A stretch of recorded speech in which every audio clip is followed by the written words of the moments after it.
Namaku Maya. Aku menukar hijaunya sawah dengan istana kaca keluarga Baskoro. Di sini, aku belajar menjadi bayangan. Bergerak tanpa suara di bawah tatapan dingin Nyonya Laras, yang perintahnya lebih tajam dari pecahan kaca. Baginya, aku hanya sepasang tangan. Tapi Tuan Baskoro berbeda. Di tengah rumah yang sunyi ini, di antara tatapan menusuk istrinya, ucapan pelan, "Terima kasih, Maya," darinya terasa seperti bisikan rahasia.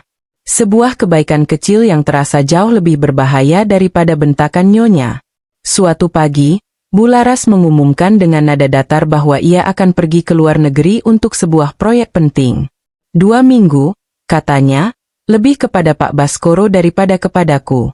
Saat mobilnya menghilang di balik gerbang tinggi, suasana di dalam rumah seketika berubah. Udara yang biasanya terasa tegang dan berat mendadak menjadi ringan. Untuk pertama kalinya, aku bisa bernapas sedikit lebih lega saat membersihkan ruang keluarga. Hari-hari pertama terasa aneh. Rumah besar itu menjadi begitu hening, nyaris menakutkan. Hanya ada aku dan Pak Baskoro. Gema langkah kakiku sendiri di lantai marmer terdengar begitu keras. Kekosongan yang ditinggalkan Bu Laras menciptakan sebuah ruang baru di antara kami, sebuah ruang canggung yang dipenuhi hal-hal yang tak terucapkan. Dinamika tuan dan pembantu yang kaku mulai terasa goyah tanpa kehadiran sang nyonya rumah. Awalnya, aku berusaha menjaga jarak lebih dari biasanya. Aku bekerja lebih cepat, lebih efisien, dan sebisa mungkin menghindari tatap muka dengannya. Aku takut keheningan ini akan disalahartikan, takut jika aku melakukan satu kesalahan kecil saja. Aku menunduk lebih dalam saat menyajikan makanannya, dan menjawab pertanyaannya dengan 1 atau 2 kata saja. Aku membangun tembok tak kasat mata di sekelilingku, demi menjaga diriku sendiri. Namun, tembok itu perlahan runtuh. Suatu malam, saat aku menyajikan makan malamnya, ia tidak langsung makan. Ia justru bertanya, "Keluargamu di desa bagaimana kabarnya, Maya?" Pertanyaan itu begitu sederhana, namun tak pernah ditanyakan siapapun di rumah ini. Aku menjawab dengan gugup pada awalnya, namun ia mendengarkan dengan saksama.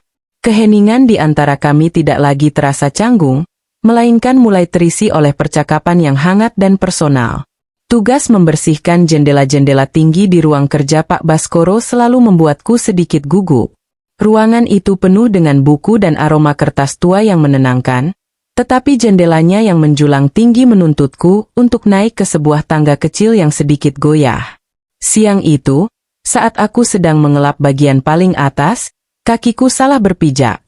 Keseimbanganku hilang, dan dalam sekejap, aku merasa tubuhku melayang jatuh ke belakang. Aku memekik pelan, pasrah. Namun, aku tidak menghantam lantai yang keras. Sepasang lengan yang kokoh tiba-tiba melingkari pinggangku, menahan tubuhku dengan sigap. Aku membuka mata dan mendapati wajah Pak Baskoro hanya beberapa senti dari wajahku. Napasnya yang hangat menerpa pipiku. Aku bisa mencium aroma parfumnya yang maskulin, campuran wangi kayu dan tembakau yang lembut. Untuk beberapa detik yang terasa seperti selamanya, dunia di sekitarku melambat. Jantungku berdebar begitu kencang, seolah akan melompat keluar dari dada. Aku terpaku, menatap matanya yang teduh. Di sana, aku tidak lagi melihat tatapan seorang majikan kepada pembantunya. Aku melihat sesuatu yang lain, sesuatu yang lebih dalam dan intens. Sesuatu yang membuat darahku berdesir. Ada keterkejutan, kekhawatiran, dan sesuatu yang lain yang tak bisa kuberi nama. Getaran aneh menjalari seluruh tubuhku. Ia membantuku berdiri tegak dengan perlahan, namun tangannya masih menempel di pinggangku sesaat lebih lama dari yang seharusnya. "Kamu tidak apa-apa?" Suaranya terdengar serak. Aku hanya bisa mengangguk, lidahku keluh. Ia melepaskan pegangannya, dan momen itu pun berakhir. Tapi sisa-sisa sentuhannya, tatapannya, dan kehangatan tubuhnya masih tertinggal, membangkitkan kesadaran baru dalam diriku, kesadaran bahwa di matanya, mungkin aku bukan sekadar bayangan tak terlihat. Beberapa malam setelah insiden di ruang kerja, suasana di antara kami menjadi sedikit berbeda. Ada kecanggungan baru, tetapi juga kesadaran yang tajam akan kehadiran satu sama lain. Malam itu, ia bekerja lembur. Lampu di ruang kerjanya masih menyala hingga larut. Tiba-tiba, interkom di dapur berbunyi. "Maya, bisa tolong buatkan kopi?" Suaranya terdengar lelah. Aku segera membuatkan secangkir kopi hitam pekat kesukaannya. Saat aku mengantarkan kopi itu, mejanya penuh dengan gulungan kertas biru dan sketsa arsitektur. Ia tampak begitu tenggelam dalam pekerjaannya. Aku meletakkan cangkir di samping tangannya, hendak berbalik pergi. "Tunggu sebentar," katanya, menghentikan langkahku. Ia menawariku duduk di kursi di seberang mejanya. Aku ragu, tapi akhirnya menuruti. Ia tampak kesepian, dan aku tidak tega meninggalkannya sendirian. Di luar dugaan, ia mulai bercerita. Bukan tentang pekerjaan, tapi tentang impiannya saat masih muda, tentang desaku, tentang apa yang ingin kulakukan jika aku punya kesempatan. Untuk pertama kalinya, seseorang di rumah ini bertanya tentang mimpiku. Aku bercerita dengan malu-malu, tentang keinginanku menjadi guru. Ia mendengarkan dengan penuh minat, membuatku merasa dihargai, merasa menjadi manusia seutuhnya. Dinding di antara kami seolah runtuh sepenuhnya malam itu. Saat aku akhirnya pamit undur diri, aku mengulurkan tangan untuk mengambil cangkir yang telah kosong. Pada saat yang sama, ia juga menggerakkan tangannya. Ujung jari kami bersentuhan di atas permukaan meja yang dingin. Sentuhan itu hanya berlangsung sedetik, namun terasa seperti sengatan listrik. Kami berdua menarik tangan dengan cepat, wajahku terasa panas. Kami tidak mengatakan apa-apa, tapi udara di ruangan itu kini terasa begitu tebal oleh ketegangan yang tak terucapkan. Sore itu, dapur terasa lengang, hanya terdengar suara pisau yang memotong sayuran di atas talenan. Aku sedang menyiapkan makan malam, pikiranku melayang pada percakapan kami semalam. Entah bagaimana, konsentrasiku buyar.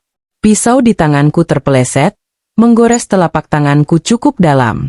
Rasa perih yang tajam menyentakku kembali ke kenyataan. Darah segar mulai mengucur, membuatku panik. Aku segera menekan lukaku dengan tangan yang lain. Tepat pada saat itu, Pak Baskoro masuk ke dapur. Melihat darah di tanganku, raut wajahnya langsung berubah cemas. Tanpa banyak bicara, ia menarikku dengan lembut ke wastafel, membersihkan lukaku di bawah air mengalir dengan sangat hati-hati. Aku hanya bisa diam, terlalu terkejut oleh reaksinya yang cepat dan tatapannya yang begitu fokus. Ia seperti orang yang berbeda, bukan lagi majikanku yang tenang dan menjaga jarak. Ia mendudukkanku di salah satu kursi makan, lalu kembali dengan kotak P3K. Dengan gerakan yang mantap namun lembut, ia mulai membersihkan lukaku dengan antiseptik.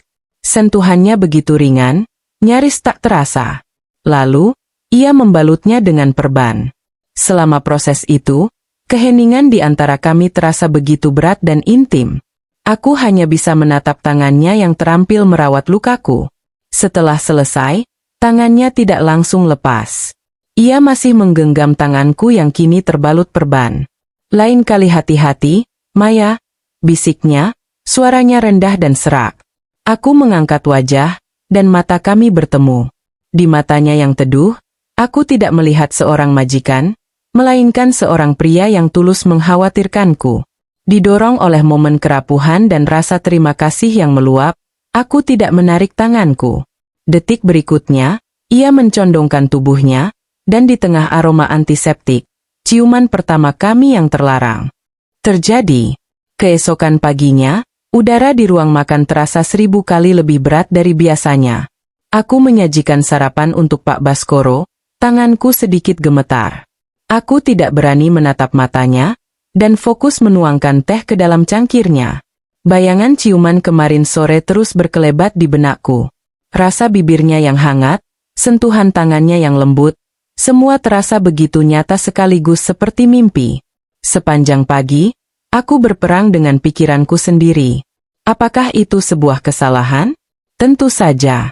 Aku pembantunya, dan dia majikanku.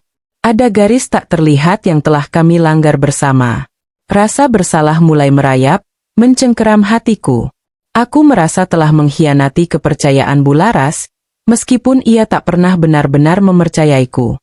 Namun, di balik rasa bersalah itu, Ada sebuah perasaan lain, perasaan mendebarkan karena menyimpan sebuah rahasia besar. Saat ia selesai sarapan, ia berdeham, memecah keheningan yang menyiksa. Maya, panggilnya pelan. Aku mengangkat wajah dengan ragu. Soal kemarin, saya minta maaf. Seharusnya itu tidak terjadi. Kata-katanya terdengar formal, seperti pidato yang telah dilatih. Tapi matanya mengatakan hal yang berbeda. Ada penyesalan di sana, tapi juga ada kebingungan dan sesuatu yang menyerupai kerinduan. Permintaan maafnya tidak membuat suasana menjadi lebih baik. Justru sebaliknya, itu membuat segalanya menjadi lebih nyata dan rumit. Dengan mengakui bahwa itu telah terjadi, ia mengesahkan keberadaan rahasia di antara kami. Kini, setiap kali kami berada di ruangan yang sama, rahasia itu seolah ikut melayang di udara, tak terlihat namun terasa begitu menyesakkan. Dinding di antara kami memang telah runtuh, tapi kini kami tersesat di reruntuhannya. Bendungan itu telah jebol. Setelah ciuman pertama dan permintaan maaf yang canggung, berpura-pura bahwa tidak ada apa-apa di antara kami menjadi hal yang mustahil. Hubungan tuan dan pembantu yang kaku kini hanyalah sebuah topeng tipis. Sebuah tatapan yang bertahan sepersekian detik lebih lama di koridor, atau ujung jari yang bersentuhan tanpa sengaja saat aku memberikan koran pagi, semua terasa memiliki makna baru yang berbahaya. Kejadian kedua tidak membutuhkan waktu lama. Malam itu, aku menemukannya di perpustakaan, menatap kosong kederetan buku yang gelap. Ia mengaku tidak bisa tidur. Kami mulai berbicara lagi, kali ini dengan lebih mudah. Seolah kami adalah teman lama. Kata-kata mengalir menjadi keheningan yang nyaman, dan keheningan itu menarik kami lebih dekat. Sebelum aku sadar, tangannya sudah menangkup wajahku, dan ciuman kedua terjadi. Lebih dalam, lebih berani, dan lebih menuntut daripada yang pertama. Rumah besar itu berubah menjadi surga rahasia kami. Kami mencuri-curi waktu di sudut-sudut yang sepi. Perpustakaan yang temaram menjadi saksi bisu kami, balkon belakang di bawah sinar bulan, bahkan dapur yang sunyi saat tengah malam. Setiap momen yang kami curi terasa seperti kemenangan kecil melawan takdir kami yang berbeda, melawan aturan tak tertulis yang seharusnya memisahkan kami. Rasa bersalah terus menggerogotiku. Setiap kali aku membersihkan foto pernikahan mereka, hatiku terasa seperti diremas. Aku sedang mengkhianati seorang wanita yang, meski dingin padaku, tetaplah istri dari pria yang kini mencuri hatiku. Namun, perasaan diinginkan, dihargai, dan dilihat sebagai seorang manusia oleh Pak Baskoro adalah candu yang terlalu kuat. Untuk pertama kalinya dalam hidupku, aku merasa hidup, dan perasaan itu begitu memabukkan hingga aku rela menukar segalanya. Suatu malam yang cerah, kami berdiri berdampingan di balkon lantai 2, menatap kelip lampu kota di kejauhan. Udara malam terasa sejuk, membawa aroma bunga dari taman di bawah. Untuk beberapa saat, kami hanya diam, menikmati kebersamaan tanpa kata. Keheningan di antara kami tidak lagi canggung, melainkan penuh dengan pemahaman yang tak terucap. Dia tidak pernah melihatku, Maya, tiba-tiba ia berucap, memecah kesunyian. Suaranya pelan, nyaris seperti bisikan. Bagi Laras, aku adalah bagian dari paket kesuksesan. Suami arsitek, rumah mewah, kehidupan yang sempurna. Tapi dia tidak pernah benar-benar melihat aku. Ia bercerita tentang pernikahannya, tentang hubungan yang lebih terasa seperti kemitraan bisnis daripada ikatan dua insan. Dingin, penuh tuntutan, dan tanpa kehangatan. Pengakuannya membuat hatiku sakit. Di balik citranya yang sempurna dan berwibawa, ternyata ia adalah pria yang sama kesepiannya denganku. Kekagumanku padanya kini bercampur dengan rasa iba dan keinginan tulus untuk melindunginya, untuk memberinya kehangatan yang tak pernah ia dapatkan. Aku melihatnya bukan lagi sebagai majikan yang perkasa, tetapi sebagai seorang pria dengan jiwa yang rapuh. Aku memberanikan diri menggeser tanganku, menyentuh punggung tangannya yang bertumpu pada pagar balkon. Ia balas menggenggamnya, erat. Kedekatan emosional malam itu memperdalam hubungan kami ke tingkat yang baru. Ini bukan lagi hanya tentang hasrat atau pelarian sesaat. Ini adalah tentang dua jiwa kesepian yang menemukan tempat berlindung pada satu sama lain. Di dalam pelukannya malam itu, aku merasa bukan hanya sebagai kekasih gelapnya, tapi juga sebagai penyembuh lukanya. Sejak malam pengakuannya di balkon, Pak Baskoro mulai memperlakukanku secara berbeda, bahkan di siang hari. Perubahan itu halus, nyaris tak kentara, tetapi aku merasakannya. Suatu hari, ia pulang membawa sebuah buku roman tipis dan meletakkannya di meja dapur. "Aku lihat kamu suka membaca di waktu luang," katanya singkat sebelum berlalu. Jantungku berdebar kencang. Ia memperhatikanku, ia mengingat hal-hal kecil tentangku. Gestur-gestur kecil itu terus berdatangan. Sekotak coklat kesukaanku yang tiba-tiba ada di kamarku, atau saat ia membelaku di telepon di depan kliennya yang mengeluh karena aku tidak sengaja menumpahkan air. Setiap perhatian kecil itu terasa seperti siraman air di tanah hatiku yang kering, membuat benih perasaanku tumbuh semakin subur. Aku mulai merasa istimewa, bukan lagi sekadar pelarian sementaranya dari rasa sepi. Namun, kebaikan hatinya justru membuat segalanya menjadi rumit. Tugasku sebagai pembantu terasa semakin aneh. Bagaimana bisa aku berlutut menggosok lantai marmer di depan pria yang semalam sebelumnya membisikkan kata-kata manis di telingaku? Bagaimana aku bisa menyajikan makanannya dengan sikap hormat selayaknya seorang pelayan? Saat yang kuinginkan hanyalah duduk di seberang meja dan makan bersamanya? Dunia kami tumpang tindih dengan cara yang membingungkan. Aku adalah pembantunya di siang hari, dan kekasih rahasianya di malam hari. Aku adalah orang kepercayaannya, tempat ia mencurahkan keluh kesahnya. Peran-peran itu saling bertabrakan di dalam diriku, membuatku pusing. Aku mulai memimpikan sebuah masa depan yang kutahu mustahil, sebuah angan-angan yang indah sekaligus menyakitkan. Aku takut, karena aku mulai menginginkan lebih. Ketakutan terbesarku hampir menjadi kenyataan suatu sore. Pak Baskoro sedang melakukan panggilan video dengan Bu Laras di ruang keluarga. Aku tidak tahu, dan seperti biasa, aku masuk untuk membersihkan meja kopi. Tiba-tiba, aku mendengar suara tajam Bu Laras dari laptop. "Suruh dia pergi, Mas. Aku tidak suka ada orang lalu lalang saat kita bicara." Wajahku langsung panas, aku merasa seperti pencuri yang tertangkap basah. Aku membeku di tempat, tidak tahu harus berbuat apa. Namun, di luar dugaan, Pak Baskoro tidak langsung menyuruhku pergi. "Dia sedang bekerja, Ras." "Biarkan saja," jawabnya dengan nada tenang, namun ada sedikit ketegasan di sana. Bu Laras mendengus di seberang sana. "Tetap saja. Dia itu cuma pembantu." Aku melihat kilat amarah di mata Pak Baskoro saat mendengar kalimat itu. "Namanya Maya. Dan dia bekerja dengan sangat baik," balasnya, menekankan setiap kata. Panggilan video itu berakhir beberapa saat kemudian, meninggalkan keheningan yang tegang di dalam ruangan. Kejadian itu menyadarkan kami berdua akan realitas situasi kami. Kami bermain api di bawah atap rumah wanita yang sedang kami hianati. Rasa takut ketahuan mencengkeramku erat, membuatku gemetar. Aku adalah Maya, bukan pembantu, bagi Pak Baskoro, tapi bagi dunia dan istrinya, statusku tidak akan pernah berubah. Malam itu, rasa takut justru memicu sesuatu yang lain. Pertemuan kami terasa lebih mendesak, lebih putus asa. Seolah-olah setiap sentuhan adalah yang terakhir. Adrenalin karena nyaris ketahuan membuat hasrat kami membara lebih hebat. Kami berciuman seolah ingin saling menelan, mencari kepastian di tengah ketidakpastian, melupakan sejenak bahaya yang mengintai di setiap sudut rumah ini. Hari itu adalah hari ulang tahunku. Sebuah fakta kecil yang tidak diketahui siapapun di rumah ini. Aku tidak mengharapkan apa-apa, bagiku ini adalah hari biasa yang harus kujalani dengan bekerja seperti biasa.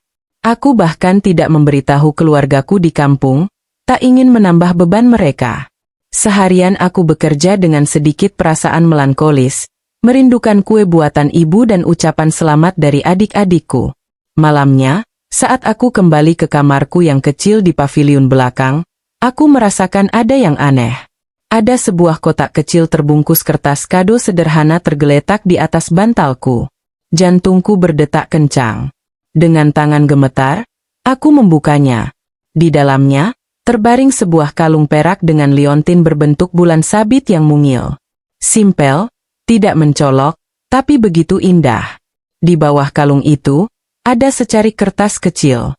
Tulisan tangan Pak Baskoro yang rapi tergores di sana. Untuk Maya. Terima kasih sudah membawa sedikit cahaya ke dalam rumah ini. Selamat ulang tahun.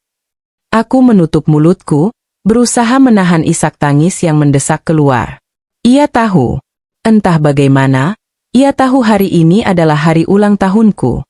Dan ia mengingatnya. Air mataku akhirnya tumpah. Hadiah ini lebih dari sekadar benda. Ini adalah sebuah pengakuan. Sebuah tanda bahwa aku berarti baginya, bahwa kehadiranku lebih dari sekadar bayangan.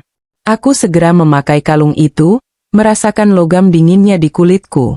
Kalung ini adalah bukti nyata dari hubungan kami, sebuah rahasia yang indah sekaligus berat, yang kini akan selalu menempel di leherku, dekat dengan jantungku. Hari terakhir sebelum Bularas pulang. Sejak pagi, udara di rumah terasa berbeda. Ada firasat buruk yang menggantung, seolah awan gelap sedang berkumpul di atas kepala kami. Surga rahasia yang kami bangun selama 2 minggu ini akan segera berakhir. Rumah yang tadinya terasa hangat dan penuh rahasia, kini terasa seperti bom waktu yang siap meledak. Aku membersihkan seluruh rumah dengan energi yang aneh, seolah dengan menggosok lantai lebih keras, aku bisa menghapus jejak-jejak kenangan kami. Aku menatap sofa di perpustakaan, tempat kami pertama kali berbicara dari hati ke hati. Aku menyentuh pagar balkon, tempat ia pertama kali menggenggam tanganku. Setiap sudut rumah ini kini menyimpan memori yang harus segera kukubur dalam-dalam. Makan malam berlangsung dalam keheningan yang menyiksa. Kami duduk di meja makan yang panjang, terpisah oleh jarak yang terasa begitu jauh. Kami hampir tidak berbicara, hanya suara denting sendok dan garpu yang terdengar.